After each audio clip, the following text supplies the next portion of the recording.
almost thought about not doing this story for you because I don't want you to have nightmares this weekend for Halloween. But then I thought, yeah, let him have nightmares.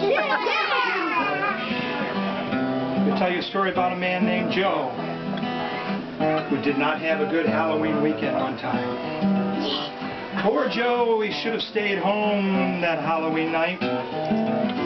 But instead, out he went into that dark, dark night.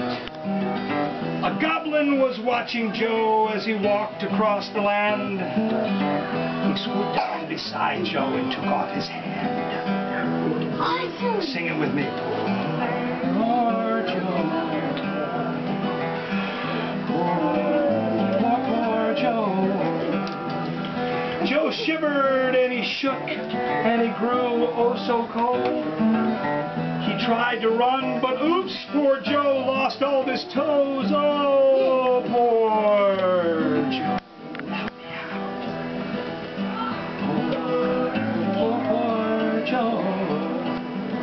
A black cat then crossed Joe's path, giving Joe such a scare. He tried hard to run, but off came his hair. Poor Joe.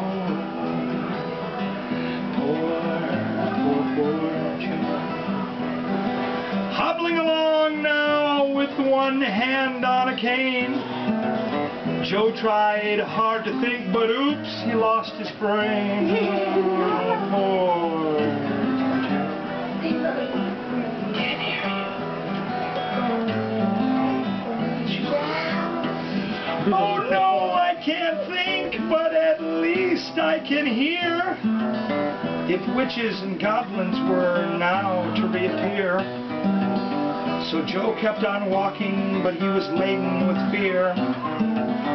He tried hard to think, but off came his ear. Poor Joe. I can tell you're scared. No. Poor Joe. Well, there in the distance, poor Joe's house he could spy.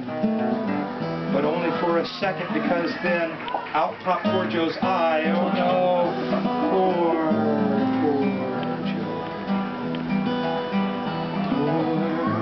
Poor Joe. He yelled and he screamed, and Joe screamed and he yelled, hoping that there would be someone there that he could try to tell. Joe took a deep breath, his patience was run. Joe tried hard to talk, but they lost his tongue. Poor Joe. Poor Joe. Oh, what a shame. What a pity. What a fright. That poor Joe decided to go out that Halloween night. He lay there alone, nothing left, not a part. All you could hear was the thump of poor Joe's house. Ah, poor